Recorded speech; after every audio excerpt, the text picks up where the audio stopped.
নমস্কার বন্ধুরা, আজকে আমি তৈরি করব হলুই পিঠে। হলুই পিঠে তৈরি করে দুধে ভিজাবো, দুধের চিনি দিয়ে রস তৈরি করে।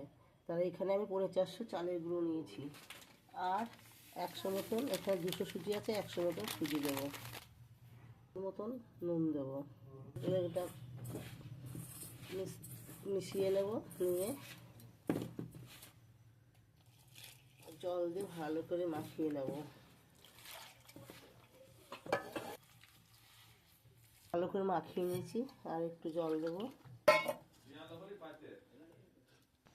নারকেল কুড়িয়ে নিয়েছি, দিয়ে দিচ্ছি কড়াইতে। না ভালো করে মাখিয়ে নিয়েছি, এবার আমি 10 মিনিটের জন্য চাপাতে রাখছি।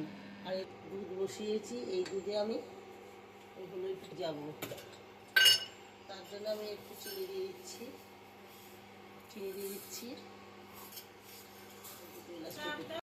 হয়ে গেছে। এবার দুটো আমি থেতো করে এলাচ দিয়ে দিচ্ছি দুধের মধ্যে, নামিয়ে নিচ্ছি। দিচ্ছি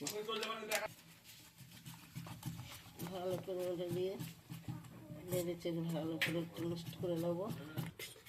তোমার একটা ভালো করে ফাটিয়ে নিয়েছি, ফাটানো হয়ে গেছে, গরম হয়ে গেছে। কয়েকটা একটু তেল দিয়ে দিচ্ছি।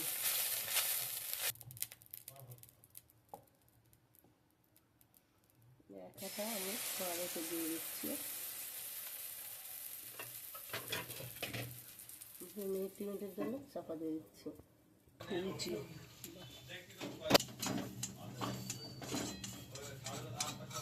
আবার দেবো আমি ঢাকা দিয়ে দিচ্ছি। সবগুলো আমি তৈরি করে নেবো। রান্নার কড়াই আমি তৈরি করছি। এখানে অলরেডি 3 পিস হয়ে গেছে। আমি 3 পিসের উপরে দুধ দিয়ে দিচ্ছি।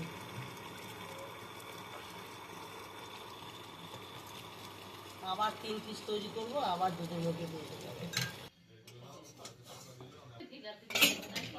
আরও 3টে হয়ে গেছে বন্ধুরা, দুধ দিয়ে দিচ্ছি উপর দিয়ে।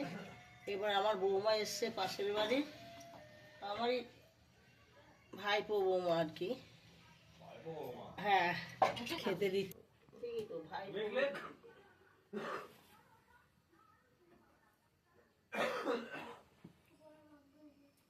খুব সুন্দর হয়েছে। আপনারা এই পিঠেটা খেয়ে দেখবেন, একদিন বাড়িতে ট্রাই করে দেখবেন।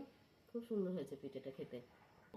হলোই পিঠে সত্যি সুন্দর। বাদ দেবার ছবি।